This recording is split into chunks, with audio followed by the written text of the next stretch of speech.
এটা কি আজকে আবার নতুন করে এখন হচ্ছে? আমরা এটা বারবার বলছি, যারা ওয়াকফ নিয়ে আন্দোলন করছেন, আমাদের আমাদের আবেদন যে আপনাদের যেভাবে ধর্মীয় আবেগে আঘাত দিয়ে কেন্দ্রীয় সরকার এই বিলটা পাস করিয়েছে, আমরা সবাই প্রতিবাদ করেছি, আমাদের দল প্রতিবাদ করেছে, আমাদের নেত্রী প্রতিবাদ করেছেন, কিন্তু এরা শোনেনি। এরা পাস করেছে, কিন্তু মুখ্যমন্ত্রী বলেছেন তার কোনো খারাপ ইম্প্যাক্ট, তার খারাপ দিকগুলোর প্রয়োগ বাংলায় হতে দেবেন না।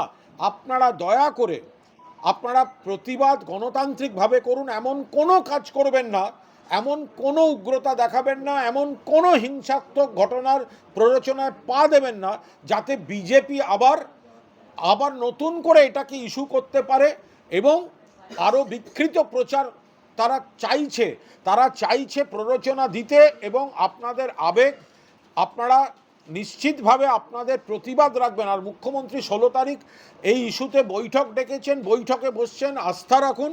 এমন কোনো উগ্র আন্দোলন করবেন না যাতে মানুষের অসুবিধা হয়, মানুষ বিরক্ত হন। সবচেয়ে বড় কথা, বিজেপি আবার সেটাকে ইস্যু করে নতুন করে আপনাদের বিরুদ্ধে প্রচারের জন্য ব্যবহার না করতে পারে।